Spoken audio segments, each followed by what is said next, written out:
नमस्कार। समावेशी आवाज़ हमनी के पहचान नारा के साथ बिरगज से प्रसारण हो रहल +1 4K टेलीविज़न के कार्यक्रम धनतेरस विशेष में आज हमने धनतेरस के बारे में और दीपावली के बारे में चर्चा करें सन। दीपावली कौ दिन मनावल जाला, दीपावली में कौन कौन दिन कौन भगवान के कैसे पूजा कइल जाला और कथी कथी से पूजा कइल जाला, धनतेरस के महत्व का है, धनतेरस के दिन कौन कौन चीज़ किनल शुभ है और कौन कौन चीज़ किनल ठीक ना है, धनतेरस के शुभ मुहूर्त कितना बजे बा, उस चीज़ के आज हमने चर्चा करें सन। और आज हमने के साथ में बानी इस चीज़ के विषय के चर्चा करे खातिर राजीव रंजन भारद्वाज, हम वहाँ से ई विषय में चर्चा करे के चाहें। स्वागत बा अपने के कार्यक्रम धनतेरस विशेष में। धन्यवाद, सादर अभिनंदन। सर्वप्रथम अपने के चैनल +4K टेलीविज़न के बहुत बहुत धन्यवाद कि आज के धनतेरस विशेष कार्यक्रम में हमरा के सौभाग्य मिलल अपन दो शब्द और धनतेरस विशेष के कार्यक्रम के माध्यम से धनतेरस के विषय में समस्त लोग के जानकारी करा देवे खातिर अपने के माध्यम से इस सौभाग्य अपने के बहुत बहुत धन्यवाद।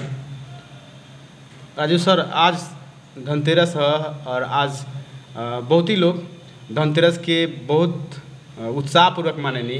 बहुत लोग में आम जनता में एगो धारणा बा कि आज कौन चीज़ किने के चाही, बहुत लोग खरीदारी भी करेनी। आज बाजार में भी भीड़ भाड़ बहुत रहल बा, अभी से भीड़ भाड़ बढ़ल शुरू हो गई बा। तो आज धनतेरस के महत्व का है के बारे में क्या प्रश्न बारे में? आज धनतेरस के दिन सर्वप्रथम हमने ये समझ जाओ कि अगर नाम है धनतेरस, धन प्लस तेरस, धनतेरस, तो आज के दिन जो भी सामग्री खरीदल जाला ऐसा मान्यता बा कि ओकर समृद्धि के तरफ अग्रसर होला। जौन चीज़ आज के दिन जो स्वर्ण सोना चांदी और हमने के घर में जौन आधुनिक संसाधन यूज करे सन, एक विशेष रूप से खरीदारी कइल जाला। मतलब कौन कौन चीज़ खरीदे के चाही, कौन कौन चीज़ ना खरीदे, जैसे कि भाड़ा बर्तन खरीदे के चाहिए अनिवार्य रूप से। झाड़ू, आज के दिन झाड़ू खरीदला से घर में लक्ष्मी के साथ प्रवेश होला। झाड़ू के धनिया, साबुत धनिया, खड़ा धनिया से झाड़ू और खड़ा धनिया और भाड़ा बर्तन। धनिया खरीदला से, धनिया आज के दिन घर में रखला से धनतेरस के दिन धन संपदा के वैभव के प्राप्ति होला। जितना धनिया अपने रखत नहीं अपन घर में आज दिन खरीद के, उसे धन संपदा के वृद्धि होला। गोमती चक्र जो समुद्र में पावल जाला, गोमती चक्र और कौड़ी, व्हाइट कौड़ी होला, वही समुद्र से ओकर प्राप्त होला। वो चीज़ खरीदे के चाहिए। विशेषतः आज के दिन धनतेरस के दिन लोहा से बनल चीज़ या लोहा से निर्मित चीज़ या लोहा ना खरीदे के चाहिए धनतेरस के दिन। और अपने जैसे कपड़ा, गाड़ी घोड़ा, ये सब गाड़ी घोड़ा वाहन खरीद सकता नहीं, लेकिन लोहा स्पेशली नहीं खरीद सकता।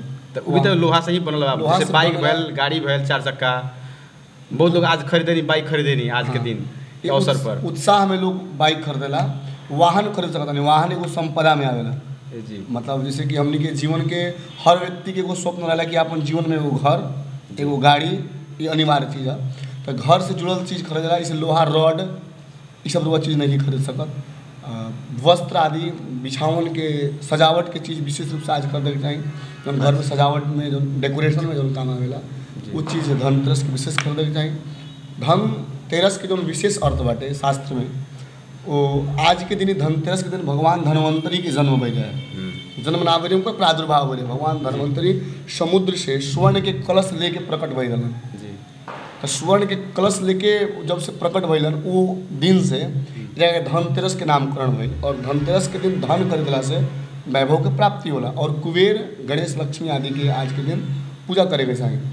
धन्वंतरी जयंती, जब भगवान धन्वंतरी रहे, वो आयुर्वेद के जन्मदाता, आयुर्वेद के पिता, आयुर्वेद के प्रारंभ उनके से बाटे। तो आयुर्वेद के मानने वाला लोग भी आज के दिन, आयुर्वेद चिकित्सक लोग भी आज के दिन ही भगवान धन्वंतरी के पूजा करेला। काहे कि धन्वंतरी के कृपा से ही आयुर्वेद के प्राप्त के लिए हमने आयुर्वेद का होला ये बताए वाला धन्वंतरी भगवान हो। आज के दिन लोग के विशेषतः रूप से भगवान गणेश और कुबेर की पूजा करे के चाहिए। साथ में माँ लक्ष्मी के पूजा करे के चाहिए आज के दिन, धनतेरस के दिन। धनतेरस के दिन कुबेर भगवान, गणेश जी और लक्ष्मी जी के। सिर्फ लक्ष्मी जी ना, लक्ष्मी, काली और सरस्वती, लक्ष्मी, काली, सरस्वती तीनों स्वरूप के पूजा होला। तीनों स्वरूप के 3 विभाग से 3 स्वरूप में पूजा के जैसे वही खाता के पूजा होला। बही खाता, हाँ, जेमे सालों और हमनी अपन तो बही खाता आज से नया रख के खरीद पूजा कइल जाई कि जन पुरान चलत आ रहल के ओकरे नया बही खाता के आज से पूजा होला जी। और वही बही खाता पर सालों भर के रोकड़ लिखाला जी। उहे बही खाता में सरस्वती के पूजा होला जी। और जब कलम की पूजा होला, कलम से रोकड़ लिखाला, उनमें काली की पूजा होला। जैसे अपने कहने कि आज के दिन धन खरीदला से वैभव के प्राप्ति होखेला, तो आज जन खरीदारी के जन समय बा एकर भी कुछ मुहूर्त होखेला कि कितना बजे से खरीदे के चाहिए। आज के 12:35 से लेकर के काल के 10:44 तक के शुभ समय रहा 12:35 के बाद खरीद सकता नहीं। हाँ। आज जन कहनी है कि कुबेर जी, गणेश जी के पूजा होखेला, साथे लक्ष्मी जी, काली जी के पूजा होखेला, तो ई पूजा में ई सभी लोग में से पहले केकर पूजा करे के चाहिए। कभी भी कोनो भी पूजा में जी शास्त्र के हिसाब से प्रथम पूज्य हमनी गणेश जी बानी। कोई भी धार्मिक कार्य से पहले पूजन जब प्रारंभ होला तो उनमें गणेश जी के पूजन से प्रारंभ होला। भगवान गणेश की पहले पूजा, गणेश के पूजा के पश्चात लक्ष्मी जी के पूजन, सरस्वती के पूजन, बही खाता के पूजन, सब विधान होला। पूर्व में ही सबसे प्रथम में भगवान गणेश के मांगलिक कार्य होके, अपने के विवाह शादी होके, कोनो भी शुभ कार्य में, यज्ञ महायज्ञ कुछ भी होला तो सर्वप्रथम गणेश जी के ही हमने पूजा से हमें अपन कार्य प्रारंभ कर दें। चूँकि भगवान गणेश जो है वो मंगल के दाता हैं, तो मंगल की कामना करते हुए हमने पूजा प्रारंभ करें। और जैसे कहने की अपने कहने की लोहा से लोहा ना खरीदे के चाहिए, लोहा से निर्मित सामान भी ना खरीदे के चाहिए, लेकिन वाहन खरीदे के चाहिए।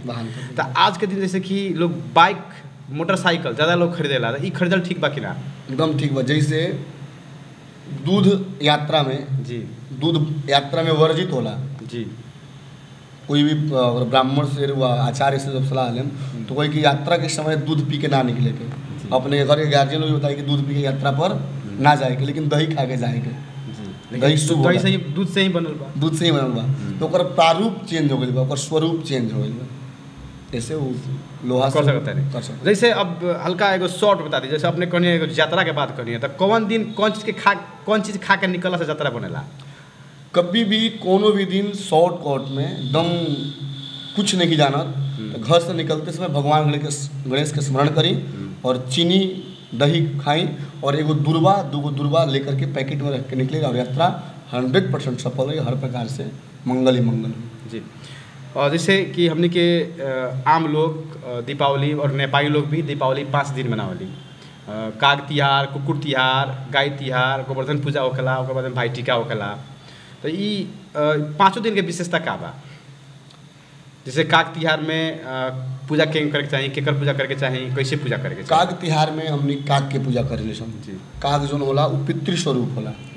तो हमनी के सनातन में जब कोनो भी कार्य होला, सनातन ही ऐसा धर्म बा कि जो धर्म के माध्यम से एक जन जन तक एक लाभान्वित होला, जन जन तक एकर लाभ मिलेला, हर प्राणी हर पशु तक एकर लाभ मिलेला। काग तिहार के अर्थ है कि जब पूरा समाज, पूरा जनता, पूरा लोग दीपावली मनावता तो वो दीपावली से कुछ बचल अंश, कुछ उत्साह काग में भी होके के चाहिए, पशु में भी होके के चाहिए। जैसे हमने गौ की पूजा करने सन, एक दिन हमने काग तिहार मना के काग के भोजन देवे सन, ताकि काग भी प्रसन्न रहे। इस अपने के सिर्फ और सिर्फ सनातन में ही मिली कि पशु पक्षी सब लाभान्वित होला। जैसे काग तिहार में काग के पूजा हुई तो पूजा कैसे करल जाए? काग तिहार में काग के पूजन होला, काग के भोजन दियाला, पूजा के स्वरूप। हाँ, पूजा के स्वरूप ओकरा के भोजन दियाला। और गौ माता के भोजन में क्या दे सकल था? भोजन में जो आप भोजन बना रहे हैं, जो भोजन बनता घर में वो दिन काग तिहार के दिन, चावल, दाल, सब्जी, रोटी जो आप बना रहे हैं उस भोजन में से पहले काग के लिए निकाल करके और फिर घर के लोग ग्राह्य करें। और कुकुर तिहार में? कुकुर तिहार में हम लोग कुत्ता के लिए सर्वप्रथम भोजन निकाल करके, कुत्ता को भोजन देने से हमारा राहु और केतु ग्रह जो है हमेशा खत्म हो जाएगा, संपन्न समान स्थिति में रहता है, समान स्थिति में रहे, वो बुरा प्रभाव नहीं देता है। राहु और केतु ओकर नेगेटिव असर ना पड़ेला, नेगेटिव असर ना पड़ी, ओकर दुष्प्रभाव ना पड़ी जीवन पर। ऐसे प्रायः भी बहुत लोग के देख ले होंगे या देवे के चाहिए कौआ कुत्ता और गाय के भोजन प्रतिदिन देवे के चाही। कौआ कुत्ता और गाय, हाँ, प्रतिदिन भोजन देवे के चाही। लेकिन अगर नहीं दे पावत तो कम से कम साल में एक बार भी दी, कह के पर्व मनावल जाला। काग तिहार, कुकुर तिहार और गाय तिहार। अब धनतेरस के काल होके हमनी के भोजपुरी में लोग कहला यम के दिया। हाँ, यम के दिया, यम दियरी, यम दियरी, यम चतुर्दशी। यम चतुर्दशी, तो यम चतुर्दशी के दिन एक दीप दान करने से, यम के नाम से, यमराज जो है, यमराज के नाम से एक दीप दान होता है घर से बाहर, जिससे यम का त्रास आपको नहीं सता है।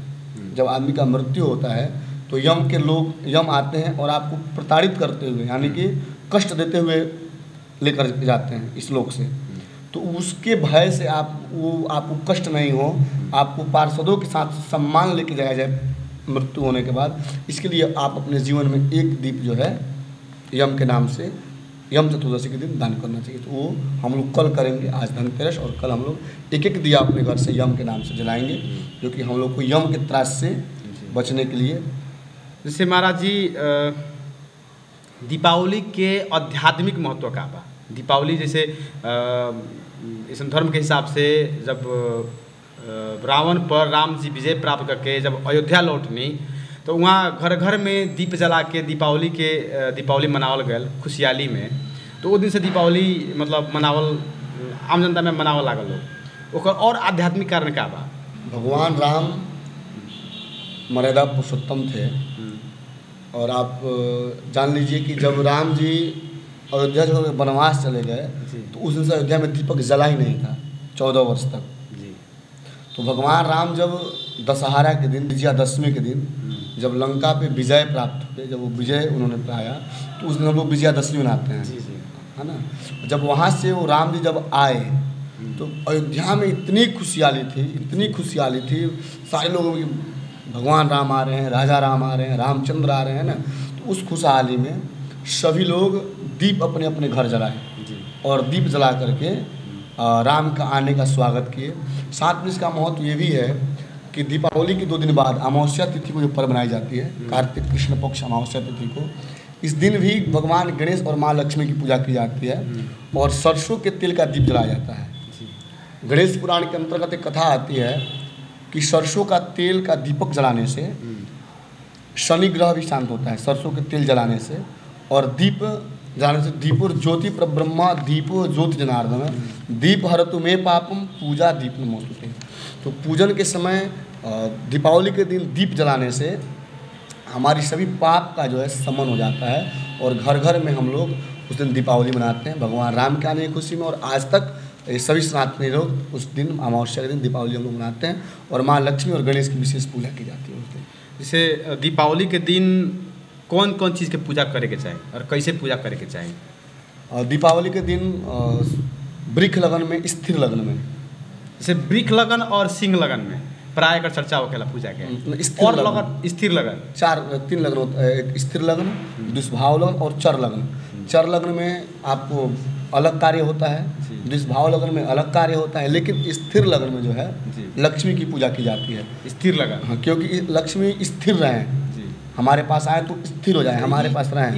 इस साल के जन दीपावली के जन समय बा, पूजा करे के समय बा, कितना बजे का मुहूर्त का बा? हमने के धनतेरस के दिन वृक्ष लगन शुभ लगन जो आ रहा बा, ये अपने के 5:47 से लेकर के 7:57 तक नहीं समय रहा बा। धनतेरस के दिन दीपावली के 5:44 से लेकर के 7:57 तक एक समय रहा बा। सेम ये वृक्ष लगन 7:57 जी, वृक्ष लगन स्थिर लगना। और रात्रि के 12 सवा 12 बजे आज के दिन हमने के धनतेरस के दिन सिंह लगना होता है। इनमें विशेष रूप से पूजन करे के चाहिए महालक्ष्मी की स्थिर लगन में, ताकि स्थिर लक्ष्मी स्थिर रहें। स्थिर 8 प्रकार की लक्ष्मी होती हैं, स्थिर लक्ष्मी, दरिद्रा लक्ष्मी, चंचल लक्ष्मी, वैभव लक्ष्मी, मुद्रा लक्ष्मी, कीर्ति लक्ष्मी। तो इसमें दरिद्रा लक्ष्मी नहीं हो, अशुभ लगन में यदि आप पूजा करते हैं तो आप घर में दरिद्र लक्ष्मी प्रवेश करेंगे, है ना। यदि आप चर लगन में पूजा करते हैं तो चंचल लक्ष्मी प्रवेश कर जाएंगे। तो चंचल लक्ष्मी जब आती हैं तो चंचल होती हैं, वो टिकती नहीं है, टिकाऊ नहीं होती हैं। स्थिर लगन जब आप पूजा करते हैं तो वो लक्ष्मी स्थिर रहती हैं। तो इसलिए स्थिर लगन में, वृक्ष लगन में और सिंह लगन में, कुंभ लगन में आपको लक्ष्मी का पूजन करना चाहिए। दीपावली के दिन शाम को 6:15 बजे से 8:15 बजे तक वृक्ष लगन है, इसमें आप लक्ष्मी जी का विशेष पूजन करें। मतलब 26 गते दीपावली के दिन 6:15 बजे से लेके 6:15 से लेके 8:15 तक 2 घंटा के विशेष समय अवधि में पूजा कर सकता है। और पूजा करे खातिर कौन कौन चीज़ पूजा के सामग्री प्रयोग कर सकता है? पूजन में विशेष रूप से कलश स्थापित करें, भगवान लक्ष्मी और गणेश की प्रतिमा वहाँ रखें, भगवान लक्ष्मी और गणेश की पूजा करें, कलश की पूजा करें, नवग्रह षोडश मातृका की पूजा करें। और आपके पास जो भी ऋतु फल हो, ऋतु फल बोलने से इस मौसम में जो जो फल प्राप्त हो, अभी तत्कालीन फल अभी के मौसमी फल जो मौसम में अभी मिल रहा हो, उस फल से भगवान गणेश माँ लक्ष्मी को भोग लगाएं। विशेष रूप से आप धान का लावा प्रयोग करें, धान का लावा पूजन के लिए, ताकि उससे जिससे धान का लावा खिला हुआ रहता है, मेरा भी जीवन खिला हुआ हो, इस भाव से उनकी पूजन करें। भगवान कुबेर की पूजा करें, ताकि कुबेर आपके घर में, आपके परिवार में सदैव निवास करें, इस भावना से कुबेर जी की पूजा करें। वही खटा माँ लक्ष्मी माँ सरस्वती की पूजा करें, इससे आपके घर में सदैव लक्ष्मी की। जैसे कि देखा जाला लक्ष्मी पूजा के दिन पैसा का भी पूजा कर जाला और दिया का भी पूजा कर जाला। जैसे पैसा, दिया और प्रतिमा, गणेश जी और लक्ष्मी जी के प्रतिमा से पहले इसमें सबसे पहले कथी के पूजा करी जाए? सर्वप्रथम कौन भी पूजा करे से पहले गणेश जी के पूजा, दीप प्रज्वलित हाँ। दीप के पूजा, क्योंकि कर्म के साक्षी जो है दीप देवता हैं। हम जो भी कर्म करते हैं, धार्मिक कर्म, उसके पहले हम दीप जलाते हैं, ताकि हमारे कर्म के साक्षी के रूप में दीप देवता विराजमान रहे। तो दीप देवता का पूजा करेंगे, दीप जला करके, ताकि दीप हरतु मे पापम शुभम करोतु कल्याणम आरोग्यम धन संपदा शत्रु बुद्धि विनाशाय पूजा दीप। आरोग्यता की प्राप्ति की कामना से मैं आरोग्य रहूं, जैसे दीपक प्रकाशित है वो मेरा जीवन प्रकाशित हो, इस कामना से दीप जलाइए। और दीप जलाने के बाद भगवान गणेश की पूजा करिए। प्रयास हो कि मिट्टी से बने हुए दिए से हम सभी पूजा करें। प्रज्वलित दीप के पूजा, और बाद में गणेश जी के प्रतिमा के पूजा और दिया अगर संभव हो तो मिट्टी से बनल होके जी, रेडीमेड ना होके। आज के आधुनिक युग के इलेक्ट्रॉनिक जन रेडीमेड बा, ये सब ना होके। वो तो दिया है ही नहीं, वो तो लाइट है, बल्ब है। वो तो दिया है ही नहीं। दिया का अर्थ होता है जिससे आप, जिसमें बत्ती जला करके, डाल करके, घी डाल करके या सरसों का तेल डाल करके उसको जलाइए, वो प्रकाशित हो, वो आपको प्रकाश देगा। पूजा कर में जन प्रज्वलित दीप के जन प्रयोग हुई, या सरसों के तेल से जलाओगे चाहिए या घी से, गाय के घी से, दोनों का अलग अलग महत्व है। अमावस्या का दिन जो होता है, उस दिन सरसों का तेल जलाने से विशेष लाभ ये है कि आपका शनि ग्रह भी शांत होगा और आपका दीपावली भी मन जाएगा। इसलिए सरसों का तेल विशेष प्रयोग किया जाए। तो इस साल कथी प्रयोग के ठीक रहे? अमावस्या का दिन है तो सरसों का तेल, मतलब सरसों का तेल से दीप जलाने से ठीक रहेगा। ठीक है। और उसके बाद में पैसा का पूजा कब करी जाए? पैसा का पूजा हम लोग इसलिए करते हैं, धन की पूजा करते हैं, है ना। धन की पूजा करते हैं ताकि ये धन हमारे पास स्थिर रूप में रहे, हमेशा मेरे पास कभी आपकी कृपा न हो, माँ लक्ष्मी की कृपा कभी कम न हो, कभी हमारे पास पैसे की कमी न रहे। इसके लिए पैसा परात में सजा करके, जितना आपके पास उपलब्ध हो सजा करके, गंगा जल से छिड़कावा दे करके उनको पूजा करिए और अपने गला में, अपने तिजोरी में उनको विराजमान करिए, ताकि सदा आपकी तिजोरी में बना रहे लक्ष्मी की कृपा। प्रज्वलित दीप के, तब गणेश जी के प्रतिमा के, तब पैसा के पूजा, और बाद में लक्ष्मी जी के प्रतिमा के पूजा करी जाए। पूजा उसके बाद बही खाता सबका पूजा करेंगे।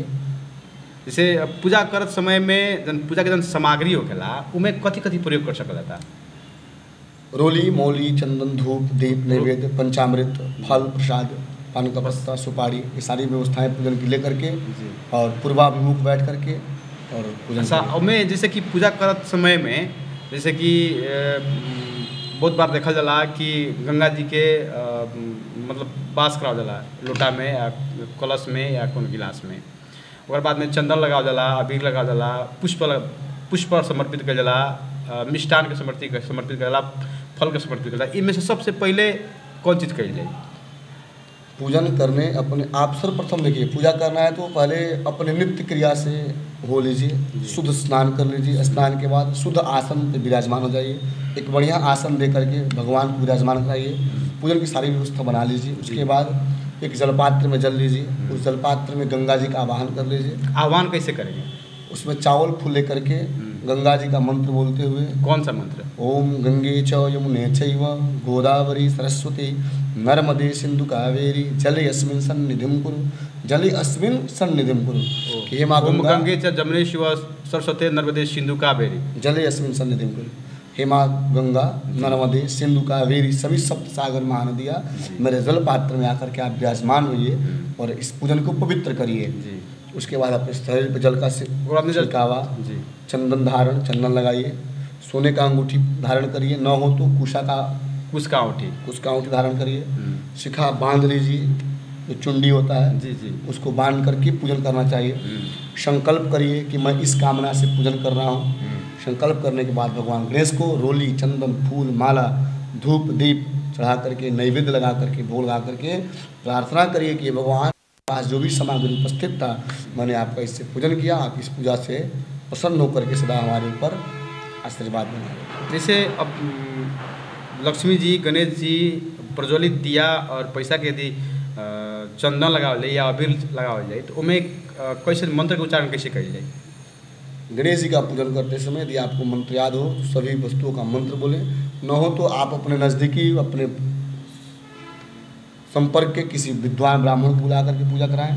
यदि ब्राह्मण को नहीं बुला सकते हैं या ब्राह्मण नहीं आ पा रहे हैं तो आप अपने हिसाब से भगवान गणेश का नाम बोलते हुए ओम गंगणपतये नमः चंदनम समर्पयामि, हाँ, ओम गंगणपतये नमः पुष्पम समर्पयामि, धूपम दीपम नैवेद्यम समर्पयामि कहते हुए फलम दिव्यो नमः, नहीं समर्पयामि, समधन अर्पयामि, मतलब मैं आपको समर्पित कर रहा हूँ। नमः का अर्थ होता है नमस्कार, नमः मतलब प्रणाम कर रहा हूँ, और समर्पयामि का मतलब होता है समधन अर्पयामि, मतलब मैं आपको अर्पित कर रहा हूँ, चढ़ा रहा हूँ ये वस्तु। तो ऐसे बोल करके महालक्ष्मी नमः चंदनम समर्पयामि, महालक्ष्मी नमः धूपम दीपम समर्पयामि, ऐसे बोल करके पूजा करेंगे। और बही खाता का पूजा करते समय उस बही खाता के प्रथम पृष्ठ पे एक स्वस्तिक बनाएंगे, रोली चंदन से स्वस्तिक बना करके उस पर माँ सरस्वती की पूजा करेंगे। कलम में कलावा मौली बांध करके और माँ काली की पूजा करेंगे और सभी से अपने जीवन में सुख समृद्धि की कामना करते हुए प्रणाम करेंगे, आशीर्वाद। एगो जैसे व्यापारी लोग खातिर, व्यवसायिक लोग खातिर पूजा करके एगो तरीका हो गया। यदि आम जनता घर में पूजा करता, किसान लोग, यदि गृहस्थ लोग घर में पूजा करता नहीं तो उ लोग में जैसे उ लोग और क्या कर सकता? जैसे वहाँ लोग तो बही खाता ना होकेला, वहाँ बही खाता ना होला, वहाँ वो लोग लक्ष्मी गणेश के फोटो, प्रतिमा, जौन भी बा ऊपर धूप दीप नैवेद्य चढ़ा करके बाकी ये विधि से प्रणाम करें। घर के सर सफाई रहे, नित्य क्रिया से होकर के, और सुंदर व्यंजन बना करके खाइए। सुंदर व्यंजन, हलवा, माँ लक्ष्मी को भोग लगाइए। दूध से बना हुआ खीर और लक्ष्मी को विशेष प्रिय है, उसका भोग लगाइए घर पे बना करके, इससे लक्ष्मी की विशेष कृपा प्राप्त होती है। यदि गृहस्थ लोग घर में पूजा करताटे तो कौन दिशा में पूजा करे, कौन रूम में पूजा करे तो ओकर फल शुभ होके? पूजन के जौन वास्तु के हिसाब से जौन कोण होला, ईशान कोण में पूजा करे के चाही। नॉर्थ ईस्ट में, पूरब और उत्तर, नॉर्थ और ईस्ट, हाँ, पूरब और उत्तर के जो कोना होला उनमें पूजा करे के चाहिए। वही रूम में अपन लक्ष्मी गणेश के प्रतिमा रख के, या आपके घर में जो पूजा रूम है उस पूजा रूम में लक्ष्मी गणेश के प्रतिमा के सामने अपने पास जो भी सामग्री उपलब्ध है, फूल पान सुपारी लेकर के, चंदन रोली लेकर के पूजा करिए और यथासंभव दीप प्रज्वलित करिए। दीप से अपने घर को सजाइए, जितना दीपक जला सकते हैं, 11, 21, 51, 108, 1000, जितना आप जला सकते हैं उतना दीपक जलाइए। अब गृहस्थ लोग यदि पूजा करताटे तो पूजा करत समय में वस्त्र कैसे धारण कर सकता? सनातनी वस्त्र, कभी भी पूजन करिए तो वस्त्र आपका सनातनी परिवेश हो, धोती कुर्ता, पीला वस्त्र हो या लाल वस्त्र हो। धोती कुर्ता, पीला या लाल वस्त्र, आप अपना देखिए, हर चीज़ का ड्रेस कोड होता है। जी। यदि आप एक वकील हैं तो एक वकील का ड्रेस कोड होता है काला कोट, एक डॉक्टर हैं तो आपके पास वाइट कोट होगा तो आप लोग डॉक्टर मानेगा। एक बच्चा भी अगर UKG LKG का भी बच्चा है वो भी आपको एक ड्रेस कोड में स्कूल जाता है, नहीं तो प्रिंसिपल साहब उसको पहले बाहर निकाल देंगे। इसलिए पूजा का भी एक ड्रेस कोड है, धोती कुर्ता लगा करके पूजा करिए। मंदिर में भी लोग जाता है तो आजकल फॉरवर्ड ड्रेस पहन के जा रहा है, नहीं जाना चाहिए। मंदिर में भी आप एक सभ्य वस्त्र लगा करके जाइए। यदि केकरो घर में मर्दाना लोग नहीं खी, जनाना लोग ही बानी, महिला लोग बानी, तो उ लोग कैसन वस्त्र लगा के पूजा कर सकता? साड़ी, लाल पीला कलर के साड़ी, लाल या पीला साड़ी पहनिए और पीला साड़ी पहन करके माँ लक्ष्मी की पूजा करिए। और प्राय देखा जाला लक्ष्मी जी के पूजा में शंख ना फूकल जाला, एक कारण का बा? ऐसा लोक मान्यता बा ऐसा कि माँ लक्ष्मी के जब समुद्र मंथन भई रहे जी, समुद्र मंथन के समय में से 9 रत्न निकल रहा है और माँ लक्ष्मी के भी प्रादुर्भाव समुद्र से ही भई रहे और शंख भी समुद्र से ही निकलेला। तो वो हिसाब से जहाँ एक गो समुद्र से लक्ष्मी के भी प्रादुर्भाव और शंख के भी प्रादुर्भाव, वो हिसाब से दोनों आदमी एक दूसरा के भाई बहन हो गए। तो भाई बहन शंख फूकला से शंख के अपमान होला लक्ष्मी जी से। ऐसे मान्यता बा शास्त्र में कि शंख ध्वनि से माँ लक्ष्मी के नाराजगी होकेला, रुष्टता होकेला और वहाँ लक्ष्मी के निवास ना होकेला। वहीं भगवान विष्णु की पूजा के समय शंख फूकला से भगवान विष्णु प्रसन्न हो जानी। मतलब विष्णु जी के पूजा में शंख फूक सकता नहीं, अनिवार्य बा फूकई के पड़ी। हाँ, वैसे खुश हो गए। और वही लक्ष्मी जी के पूजा में शंख फूके के ना चाहिए क्या कि शंकर जी लक्ष्मी जी के वहाँ एगो भाई स्वरूप बनी इस दुनिया के समुद्र से ही प्रादुर्भाव होल बा, तो भाई बहन हो गई। तो ऐसा शंख फूकते समय शंख के अपमान होला, तो एगो भाई के सामने एगो बहन के अपमान अच्छा ना हो, और एगो बहनोई के सामने अगर सार के अपमान हो बहुत खुश बहनोई से ही आनंद आ जाए। एगो व्यवहारिक के भी एगो लोक परंपरा के बात है, लोक आस्था के बात है। जैसे और कौन ऐसा चीज़ ना करे के चाहिए लक्ष्मी जी के पूजा में दीपावली के दिन, कौन ऐसा चीज़ ऐसा ना करे के चाहिए जना से लक्ष्मी जी नाराज होके? यत्र नार्यास्तु पूज्यन्ते रमन्ते तत्र देवता। लक्ष्मी पूजा के दिन लक्ष्मी का अपमान न हो। लक्ष्मी कौन है? आपके घर की महिलाएं, आपके घर की बेटियां, आपके घर की माताएं, उनका अपमान कभी न करिए दीपावली के दिन। उनसे रुष्टता नहीं करिए, नहीं तो उससे लक्ष्मी जी अप्रिय हो जाती है। उस दिन घर में गंदगी न हो, घर में कोई भी गंदा वस्तु न हो, घर में अप्रिय भोजन न बने, अप्रिय भोजन न बने, शुद्ध भोजन, शुद्ध आहार व्यवहार विचार में रहिए। अब उस दिन गंदगी यदि आपके घर में होगा तो माँ लक्ष्मी आपसे रुष्ट हो जाएंगे। अभक्ष्य भोजन, अप्रिय भोजन बनाएंगे तो माँ लक्ष्मी आपसे रुष्ट हो जाएंगे। इसलिए वो दिन पूरे दिन जो है आप शुद्ध विचार, शुद्ध आहार, शुद्ध वस्त्र में रहिए। शुद्ध भोजन करिए, शुद्ध आहार करिए, शुद्ध विचार रखिए और शुद्ध वस्त्र पहनिए। महाराज जी दीपावली के दिन जौन दीप प्रज्वलित कई जाए वो दीप कम से कम कितना हो सकता है, बेसी से बेसी कितना हो सकता है? कम से कम की कोनो संख्या नहीं है, ज़्यादा से ज़्यादा जितना ज़्यादा अपने जला सकता है। लाख में जलाई सामर्थ्य बात है, सामर्थ्य होता करोड़ों में दिया जलाई, सामर्थ्य नहीं किए ईगो दिया जलाई, जितना सामर्थ्य लक्ष्मी। जैसे कि ऐसा तो नहीं कि जोड़ा और बिजोड़ा ऐसा कुछ नहीं, जोड़ा ऐसा जोड़ा बिजोड़ा कुछ नहीं के, जितना भी सामर्थ्य बात जला सकते हैं। के में कोनो असंख्य जलाइए, असंख्याता सहस्त्राणी, आप जितना जला सकते हैं, जितना आपके पास संभव हो उतना दीजिए। जैसे कि अब गोवर्धन पूजा के बात कही जाए तो गोवर्धन पूजा के महत्व का है, गोवर्धन पूजा के मुहूर्त कब बा, का कहे के चाहें? गोवर्धन पूजा इस बार बुधवार के दिन मनावल जाए। गोवर्धन पूजा जन बा बुधवार, हाँ, गोवर्धन पूजा मनावल जाला। ओमें भगवान कृष्ण के स्वरूप के पूजा कइल जाला। वो दिन पूजा के से धन संपदा के प्राप्ति होला। और गोवर्धन पूजा वृंदावन से प्रारंभ हो रहे, भगवान कृष्ण से का जो आस्था बा, तो गोवर्धन पूजा हमने के मनावे चाहिए, धन संपदा को से प्राप्ति। और वो दिन भाई दूज भी मनावल जाला, भाई दूज भाई टीका भी कहल जाला, भाई दूज ओकर मुहूर्त कब बा, वो कैसे मनावल जाए? भाई दूज के मुहूर्त और गोवर्धन पूजा के मुहूर्त बुधवार के दिन ही सुबह 10 बजे से पहले ओकरा कर ले बा। चूँकि 10 बजे से पहले एगो बहन अपना भाई के एगो बजरी स्वरूप किया होने, एगो मिठाई कुछ मिष्ठान रहला, एक भाई बहन के एगो लोक आस्था, एगो प्रेम के, तो वो 10 बजे से पहले खिया दोगे चाहिए। 10 बजे, चूँकि 10 बजे के बाद तृतीया तिथि आ जाता, तो द्वितीया में ही पर्व मनावल जाला इस साल। हाँ, तो इस साल जो बाद 10 बजे के बाद तृतीया तिथि आ जाता, तृतीया तिथि से पूर्व में हमने के पर्व मना ले।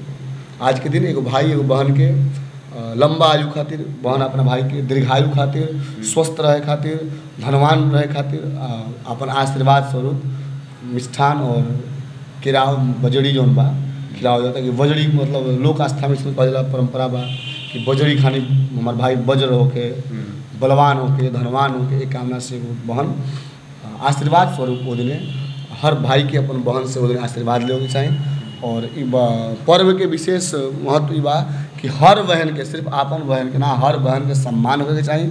इस समाज में हर बहन के स्वरूप, अपन बहन के स्वरूप हर बहन के देखे के चाहिए। सिर्फ अपना घर में बजड़ी खा लेला से और मिठाई खा लेला से भैया दूज ना मनी।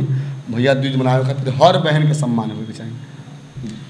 जैसे कि अब दियरी के बात करल जाए तो दीपावली के दिन जो हमने दियरी बारे नहीं सुना, दियरी का जाला भोजपुरी में दिवाली के बारे में अपने बताइए कि सरसों के तेल से इस साल दीप प्रज्वलित करे के चाहिए। उ जौन दियरी बाटे जब माटी के दियरी बनेला ओकर आध्यात्मिक महत्व का बा माटी के दियरी से काहे हमनी पूजा करेली सन? माटी के दियरी से सर्वप्रथम तो ई बा कि माटी शुद्ध होला, मिट्टी शुद्ध होला और मिट्टी के दिया जब बनेला वो मिट्टी के दिया प्रयोग भइला के बाद पुनः अपन स्वरूप के पकड़ लेवेला, पुनः वो मिट्टी हो जाला और पंच तत्व से ओकर निर्माण होला। जल, पृथ्वी, मिट्टी, जल, हवा, वायु, आकाश, इस सब के समावेश होकर के इस सब के मिश्रण से मिट्टी बनल है। पंच तत्व के सम्मिश्रण से दियरी के निर्माण रहला और दीप ही जलावे के चाहिए, क्योंकि दीप जला से हम शुरू में बताइए कि दीप जला से आरोग्यता के प्राप्ति होला, धन के प्राप्ति होला और आदमी के जीवन प्रकाशित रहेला। पंच तत्व से निर्माण भेल दियरी के एगो आम जनता में का महत्व बा? सर्वप्रथम तो महत्व ई बा कि उ शुद्ध हो गई, पंच तत्व से निर्माण भइल बा ओकर, वो जे तरह निर्माण भइल बा वो नष्ट भी हो जाए। लेकिन अगर वो प्लास्टिक के दिया जला होता नहीं या कोनो धातु जला होता नहीं तो वो नष्ट ना हुई, वो अपन पुनः जहाँ से वो स्टार्ट बा वो समाप्त ना हुई। मिट्टी के दिया शुद्ध के प्रतीक होला, शुद्धता होला उमें, शुद्ध चीज़ ही जला के पूजा में हर चीज़ हमने के जौन भी पूजा में प्रयोग कर वो प्राकृतिक चीज़ प्रयोग कर जाला और मिट्टी के भी प्राकृतिक से संबंध बा, फूल के प्राकृतिक से संबंध बा, रोली चंदन के प्राकृतिक से संबंध बा, फल से प्रकृति के संबंध बा, उस दिया के भी प्राकृतिक से संबंध बा। तो जौन भी पूजा में प्रयोग होला वो प्राकृतिक वस्तु ही प्रयोग होला, यही से दिया ही प्रयोग करे के चाहिए क्योंकि प्राकृतिक से जुड़ल चीज़ बा। बहुत बहुत धन्यवाद अपने के अपन अमूल्य समय के बावजूद भी हमनी के धनतेरस विशेष कार्यक्रम में अपन मुखार बिंदु से एकरा बारे में चर्चा करनी, एकरा बारे में जानकारी देनी, एकरा खातिर बहुत बहुत धन्यवाद अपने के। धन्यवाद अपने के चैनल के माध्यम से जितना लोग भी चैनल के देख रहा बा सब कोई के धनतेरस, दीपावली और आ रहा लोक आस्था के महान पर्व छठ के हार्दिक शुभकामना, बहुत बहुत बधाई। जय सनातन, हर हर महादेव। कार्यक्रम धनतेरस विशेष में आज हमके साथ बननी राजीव रंजन महाराज और वहाँ के अपन मुखार बिंदु से धनतेरस के बारे में, धनतेरस के महत्व के बारे में, धनतेरस के मुहूर्त के बारे में, लक्ष्मी पूजा के महत्व के बारे में, लक्ष्मी पूजा में पूजा के विधि के तरीका बतैनी है। और आज धनतेरस के दिन है और धनतेरस के जो आज समय बाटे 12:45 से शुरू बाटे, मतलब 12:45 से अपने खरीदारी यदि करता नहीं तो खरीदारी कर सकता नहीं बिहान के 10 बजे तक। और आज यदि वह पूजा करा होता नहीं तो आज 5:44 से लेके 7:57 तक जन समय अवधि बा, ये समय अवधि के बीच में अपने पूजा करा सकता नहीं। वैसे यदि अपने दीपावली के दिन यदि पूजा करता नहीं वो दिन अपने के एगो दीपावली के दिन पूजा करके जन शुभ मुहूर्त बाटे 6:15 लेके 8:15 तक 2 घंटा के इस समय अवधि बा। 2 घंटा में अपने दीपावली के दिन यदि पूजा करता नहीं अपने के शुभ फल मिली, एक शुभ मुहूर्त बाटे। कार्यक्रम धनतेरस विशेष से कैमरामैन मुकेश के साथ हम संतोष पटेल देखत रही +1 4K टेलीविज़न।